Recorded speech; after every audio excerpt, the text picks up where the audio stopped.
Amén. Un aplauso para nuestros niños. Aleluya. ¿Alguien que nos visita por primera vez hoy? Primera vez. Ya somos viejos aquí todos. Nah, una broma. Quiero comenzar con una pequeña historia. Allá por el 1925, en un estado de los Estados Unidos, en Alaska, aconteció que vino una gran enfermedad. Una enfermedad que se llama la difteria, y esto es una enfermedad bacteriana, una infección bacteriana que afecta a la mucosidad de la nariz, a la mucosidad de la garganta también, a las membranas mucosas, y hace mucho daño cuando no es tratado. Y resulta que los niños de aquella región, los nativos, los indios de aquel momento, carecían de algo que los defendiera, de resistencia de esa enfermedad. Y muchos niños estaban a punto de morir si no recibían un remedio para eliminar esa posibilidad de contagio en su vida, un antídoto.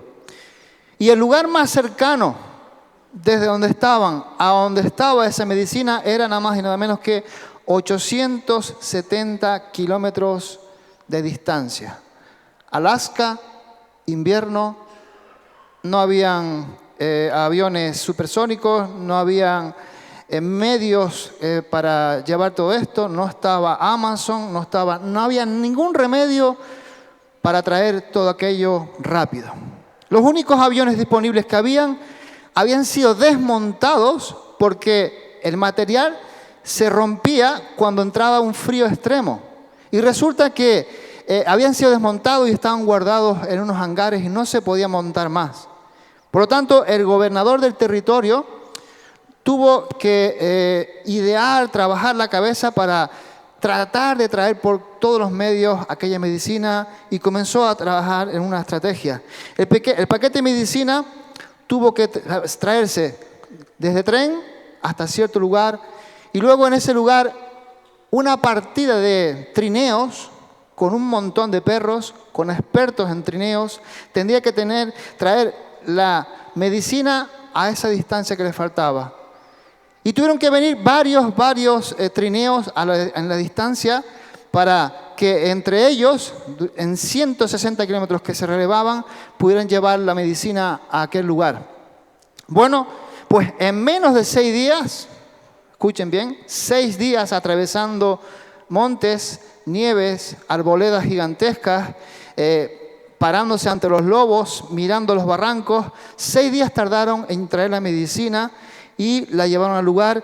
Y el líder del último equipo de trineo, pues hizo entrega de la valiosa carga al alcalde de la ciudad y los niños fueron vacunados y se acabó la difteria en aquel lugar.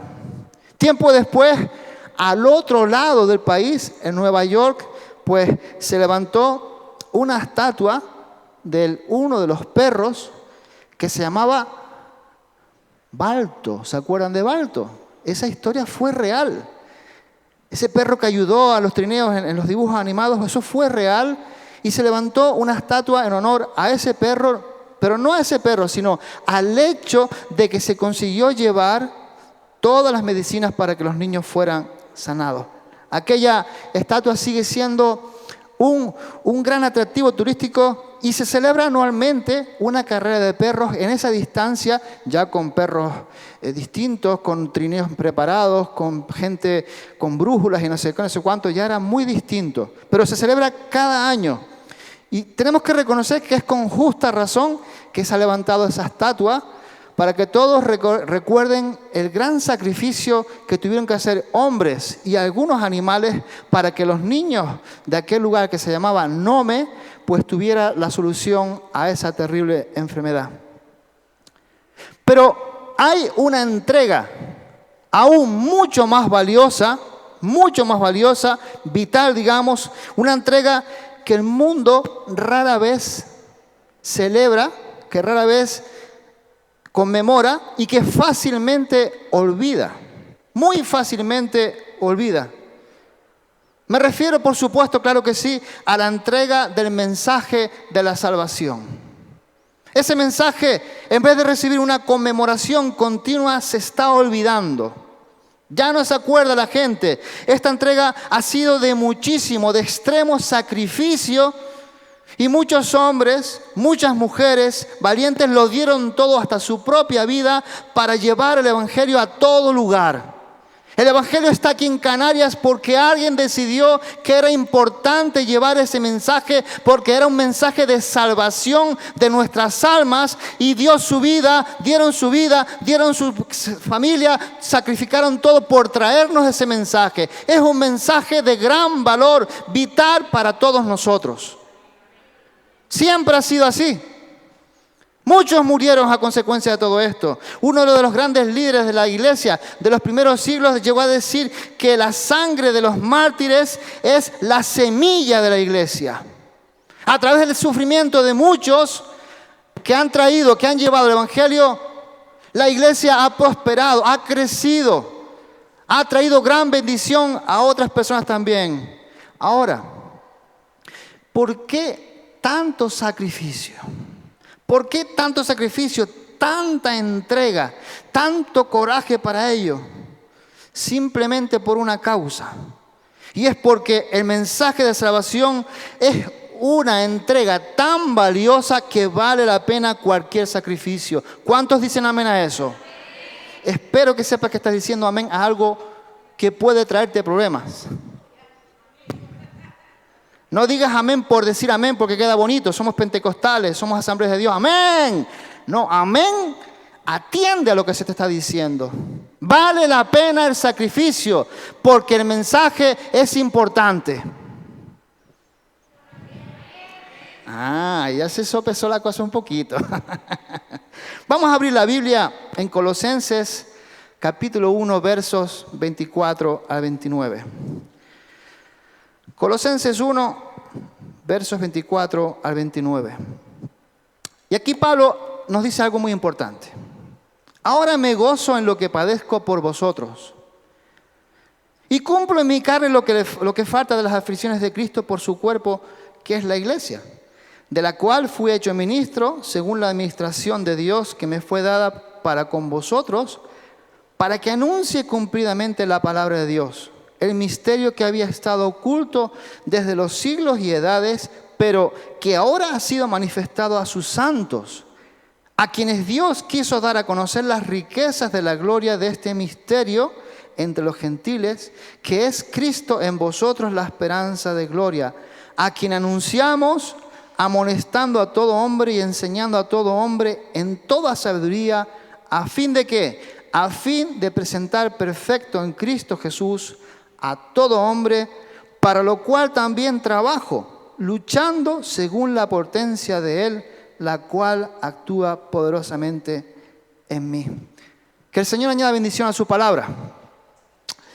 Aquí leemos algo extraño. Aquí leemos algo que ya debe de hacernos reaccionar y meditar un poco. Pablo dice que se alegra en medio de los sufrimientos. ¿Será que a este hombre le gustaba sufrir? ¿Era algo masoquista Pablo? Claro que no. Él no se alegraba a causa de sus sufrimientos, sino en medio de sus sufrimientos, que es muy distinto. No a causa, sino en medio de los sufrimientos. Y aunque tuvo que sufrir y sufrió muchísimo, él sabía que el resultado de ese sufrimiento sería un gran gozo, una gran alegría y sobre todo la salvación de muchas almas. Se parece a los equipos de trineos de hombres y perros que llevaban ese antídoto a Nome, a ese pueblo de Alaska. En medio del frío, en medio de las gran arboledas, el hambre, el cansancio, el miedo a los lobos, ellos siguieron hacia la meta. Tenían algo en su mente. Entonces, hermanos, esa gente disfrutaba de esas cosas. ¿Disfrutaba de ello? Claro que no. Pero su inspiración, ¿cuál fue? Su inspiración fueron el ver las caras sonrientes de los niños al recibir el antídoto para liberarlos de esa enfermedad, gracias a su esfuerzo. Esa era su alegría, su gozo, aún en medio de los sufrimientos, el ver que eso conllevaba bendición a otros niños, a otras personas. Y yo quiero, hermanos, que lo pienses, porque de igual manera Pablo se inspiraba, repito, se inspiraba al pensar que sus sufrimientos, que serían muchos, servirían para lograr algo mucho mejor, algo mucho mayor. De hecho, los sufrimientos del apóstol Pablo, hermano y hermana, siguen llevando el fruto hasta el día de hoy. Lo siguen llevando, porque piénsalo también. Si Pablo no hubiera sido encarcelado, quizás no hubiera escrito la carta. Si no hubiera escrito la carta, no la estaríamos leyendo hoy. Y si no la tuviéramos para leerla, nos perderíamos la bendición de todo lo que el Espíritu Santo quiere decirnos hoy a través de esa escritura que hizo Pablo. Todo tiene un bien. Ahora bien, es necesario que aclaremos el verso 24. Vamos a ver lo que nos dice. Allí Pablo está hablando de su sufrimiento por el Evangelio. Y el apóstol dice algo que quizás se pueda malinterpretar. Él dice que voy completando en mí mismo lo que falta de las aflicciones de Cristo.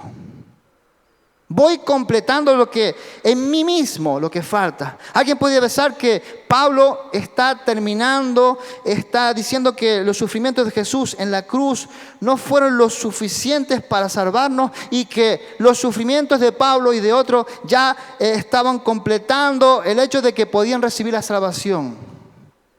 Algunos podrían decir que Pablo completaba la obra salvífica de Jesús.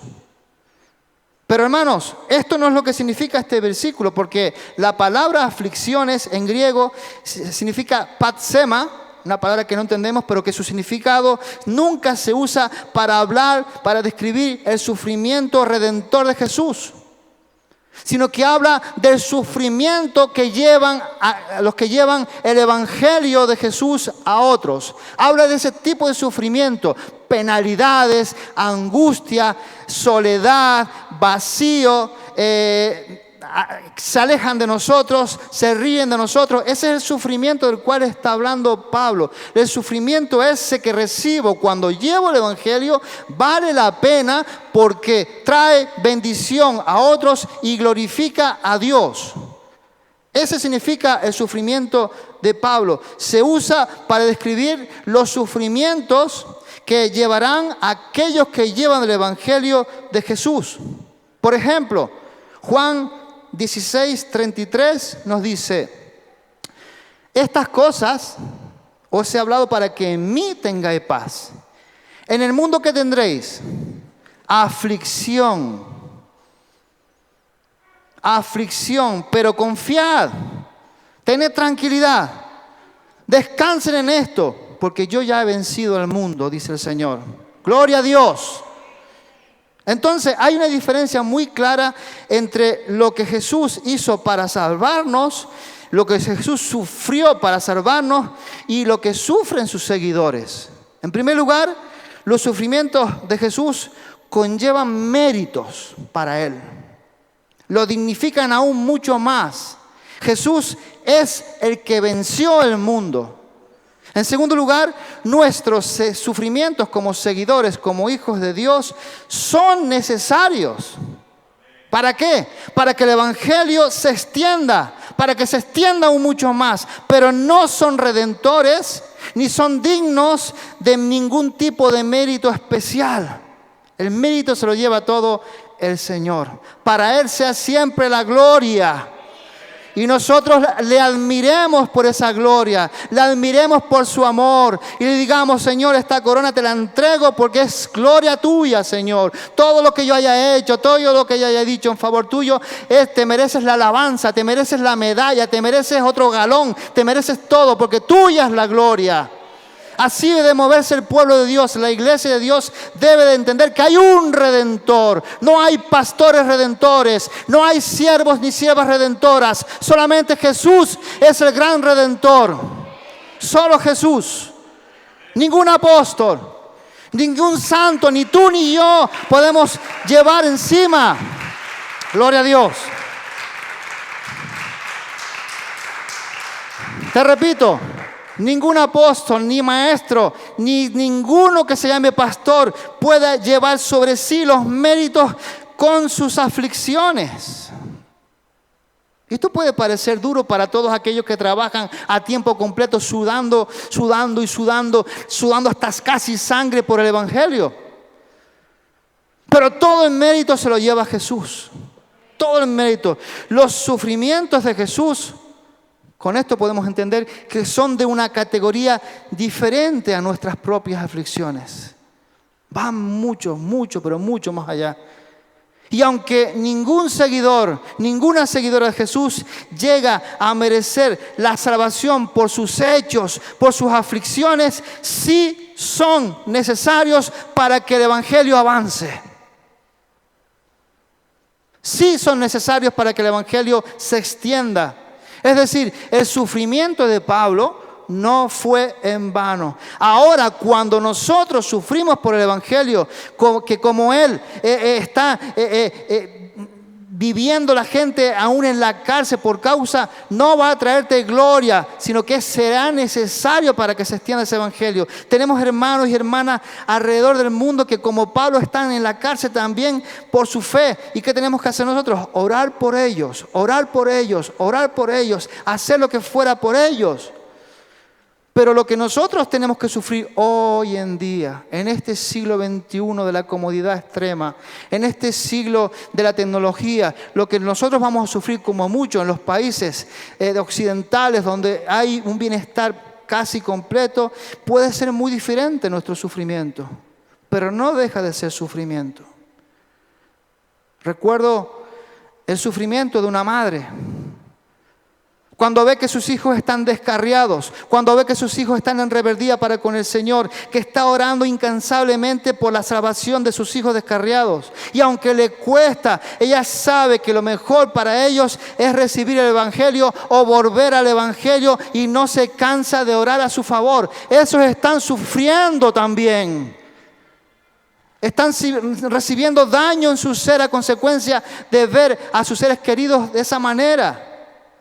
Oran, sufren, reciben aflicción en su propia carne.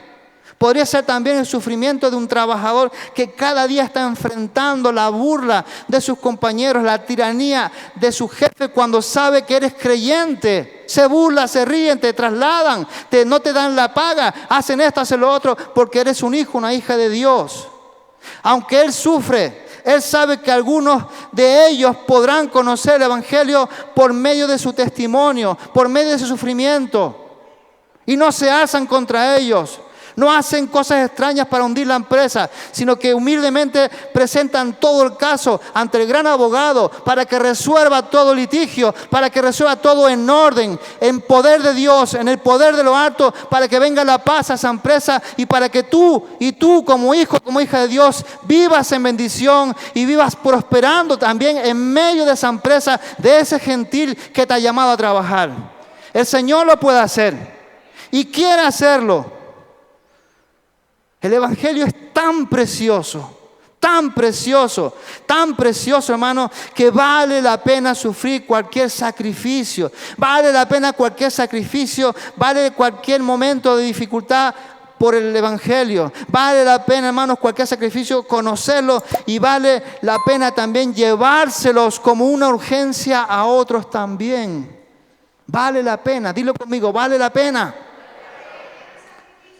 Pero vale la pena también, hermanos, y vemos algo muy importante aquí, que entendamos el poder del Evangelio, porque aquí la palabra de Dios también nos muestra algo importante, y es que el maravilloso mensaje de salvación nos revela un misterio.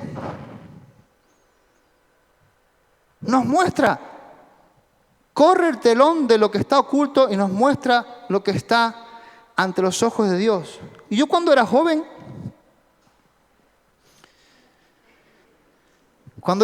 me encantaban las novelas de tensión, las novelas de misterio. Me gustaba ver cómo por un resquicio, por un pelito, por una uña cortada, el detective podía llegar a deducir quién era el culpable, el asesino, el que había robado. Te quedabas asombrado por la audacia de aquellos hombres. de las pistas que encontraban, podían saber quién era el autor del crimen. Pero el misterio del que nos habla aquí la palabra de Dios no es precisamente de esa clase. Más bien, y esto ténganlo en cuenta todos los estudiantes del seminario y todos los que aman la palabra de Dios, en la Biblia un misterio es una verdad que antes se desconocía, pero que ahora es revelada. Eso es un misterio. Nuestro Dios no anda en lo oculto, haciendo cosas extrañas, guardándonos cosas. No, nuestro Señor a tarde o temprano va a revelar a su pueblo todo lo que está en su voluntad. Nos va a ayudar. Y por milenios, por muchos cientos de años de la historia de la humanidad, este misterio se mantuvo en secreto. Dile a tu hermano, eres un privilegiado.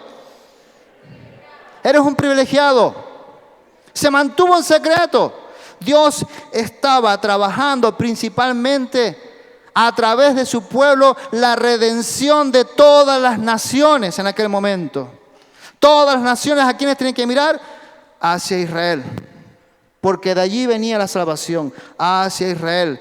Todos los gentiles de la tierra deberían de mirar hacia allí. Ellos serían los evangelistas y las demás naciones mirarían hacia Israel, porque de allí vendría el Mesías, de allí vienen todos los cumplimientos de las promesas. Todas las naciones tendrían que mirar a Israel.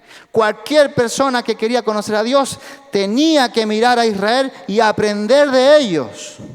Así se estuvo durante muchos años. Muchos. Pero el maravilloso misterio de Dios que Dios estaba preparando es que ahora cualquier persona de cualquier nación puede tener a Jesús morando en su vida. Esto no lo entendía nadie, y menos los judíos. No lo podían entender. ¿Cómo puede llegar la salvación a esos? Los gentiles, ¿cómo? Idólatras, comedores de niños, de toda clase de personas. ¿Cómo podían recibir la salvación? Ahora vendría la salvación, ahora se descubriría el misterio. El gran misterio es este, nos lo dice el verso 27. Cristo en vosotros, la esperanza de gloria. Si Jesús vive en tu alma y corazón, tu esperanza para el futuro es la gloria de Dios. La gloria de Dios. ¿Cuántos quieren estar en la gloria de Dios? ¿Cuántos quieren habitar en medio de las promesas de Dios allá en el cielo?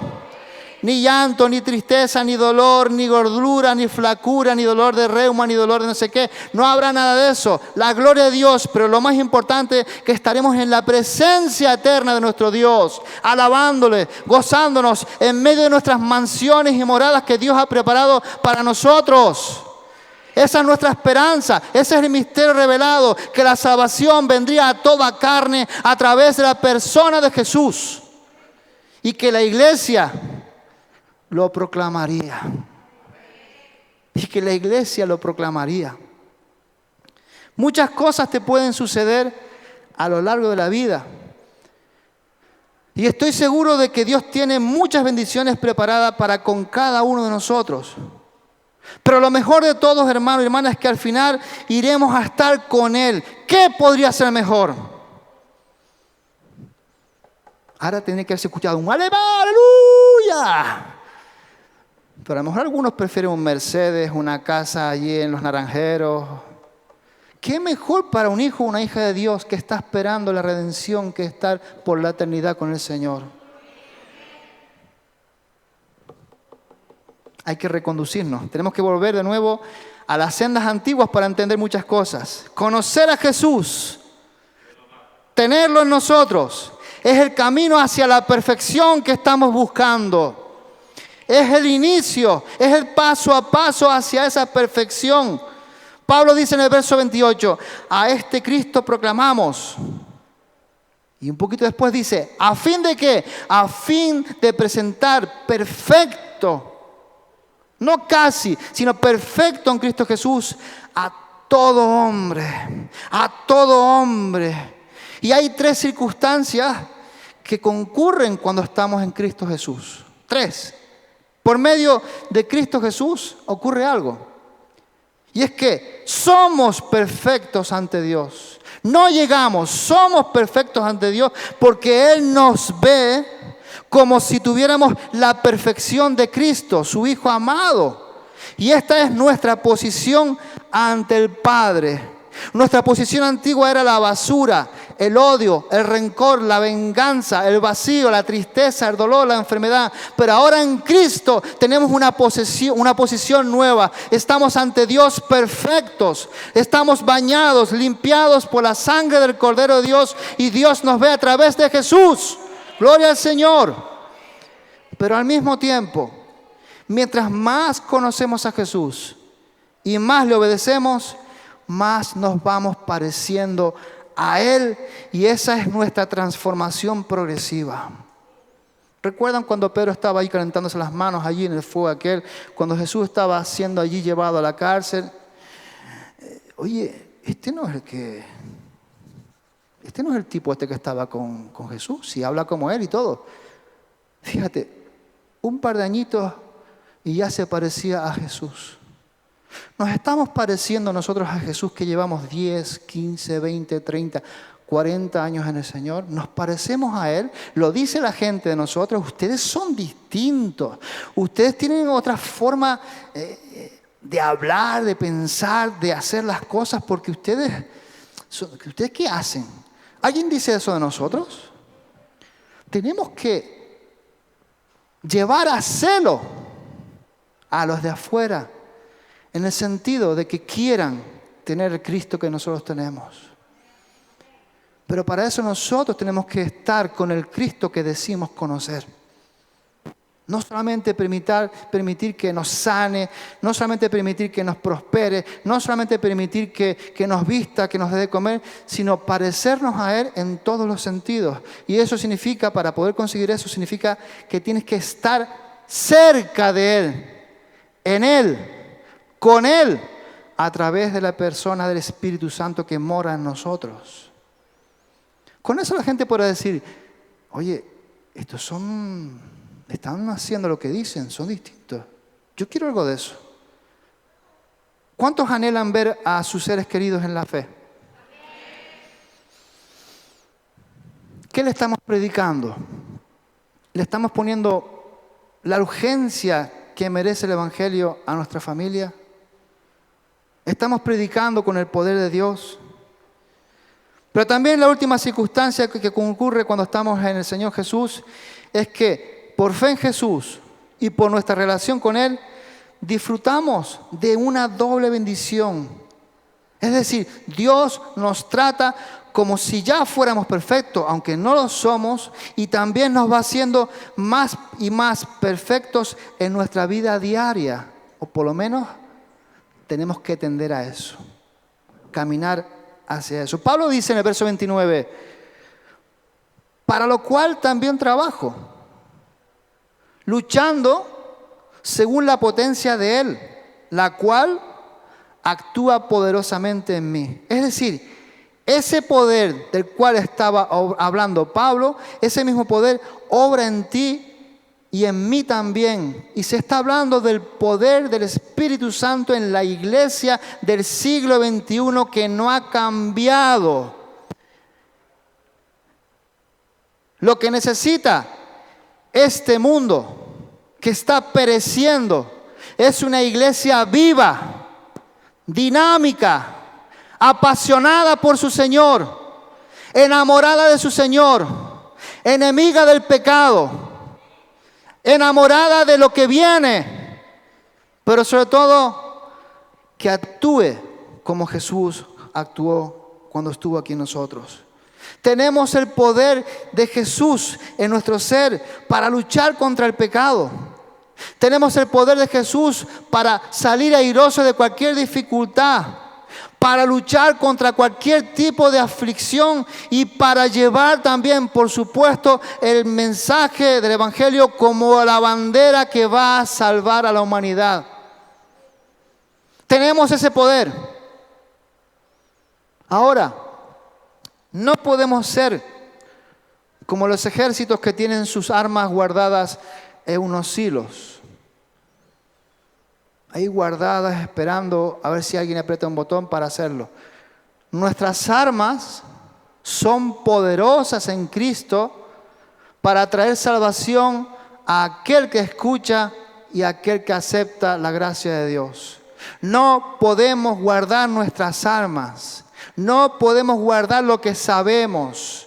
Tú tienes 3 millones de sermones, otro tiene 4, otro tiene 1, otro tiene 35. Pero ese poder que tú has recibido a través de la enseñanza de la palabra, tienes que llevarlo a la calle si tú quieres ver a tu sociedad cambiar. No va a cambiar con política, no va a cambiar con un partido, no va a cambiar con otro, va a cambiar con el poder de Dios cuando se recibe el evangelio, cuando hay transformación en la persona, cuando la persona es redimida, levantada en el poder de Dios, cuando resucita, muere el pecado y nace en Cristo Jesús, es cuando comienza la redención de la humanidad, es cuando comienza la salvación de la humanidad. Y tú y yo tenemos la gravedad de tener el evangelio encima y tener que llevarlo, la urgencia de llevarlo.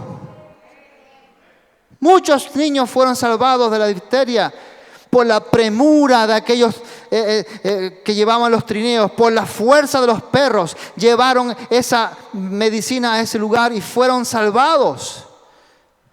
Muchos, miles, millones de almas van diariamente hacia el infierno. Pero a veces, hermanos, pareciera que ya ni podemos escuchar ni sentir el dolor ni el grito de angustia de aquellos que van paso a paso hacia la eternidad, hacia la perdición eterna. Es como si ya no nos importara, como si no fuera con nosotros. ¿Qué está ocurriendo con la iglesia del siglo XXI? ¿Qué debe de hacernos levantar la persecución? ¿Cuántos quieren persecución?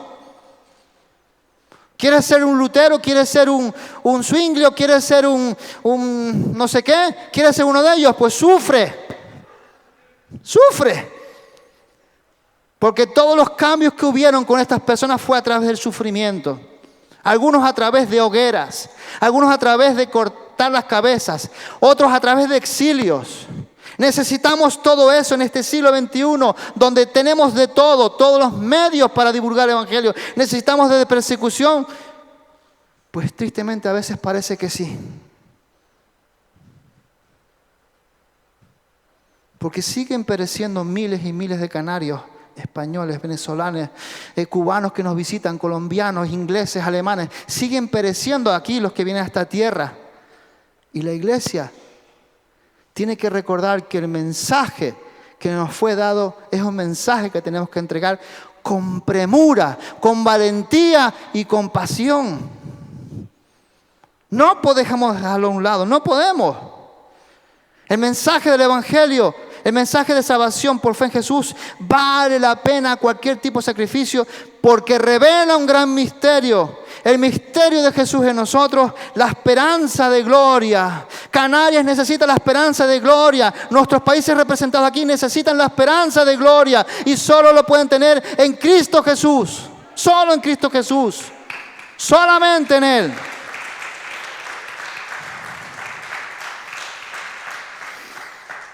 Y quiero finalizar con un par de preguntas. Mi pregunta para ti y que yo me hago también esta mañana es: ¿qué importancia le damos nosotros al evangelio? ¿Qué importancia le estamos dando? ¿Le estamos dando el valor que se merece? Creo, hermanos, que cada día tenemos que acordarnos de la manera en que hemos sido salvos. A veces es necesario, que retrocedamos. Recordemos lo que ocurrió en nuestra vida. Tenemos que predicarnos a nosotros mismos el evangelio porque podemos olvidarlo o solemos olvidarlo. Es muy duro lo que estoy diciendo y espero que entiendas la gravedad de lo que estoy diciendo. Al igual que Pablo le dijo a su pupilo, a Timoteo, estas palabras tan preciosas y que, por cierto, nos las dejó también nuestro decano del seminario cuando nos graduamos, creo que fue la Lola y mi esposo también, nos dejó estas palabras también a nosotros. Segunda de Timoteo 2:26.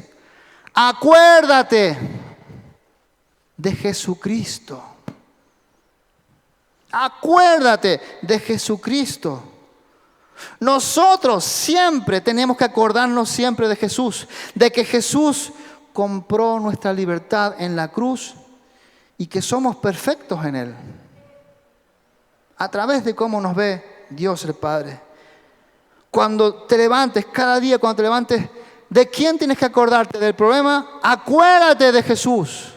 Acuérdate de Jesús, quien te compró con su sangre en la cruz. Cada día tenemos también que ver a los que nos están rodeando, que son muchísimos y que aún necesitan comprender y aceptar este mensaje de parte de Dios. Nosotros, hermanos, no tenemos que dejar de orar por ellos. No tenemos que dejar de pagar el precio para que ellos también puedan conocer a Jesús como su Salvador y como Señor de sus vidas. Y cuando nuestro Dios nos da la oportunidad, hablemos sin temor, hablemos sin vergüenza de este gran mensaje y demos la valiosa entrega del remedio del Evangelio a un mundo que tanto lo necesita.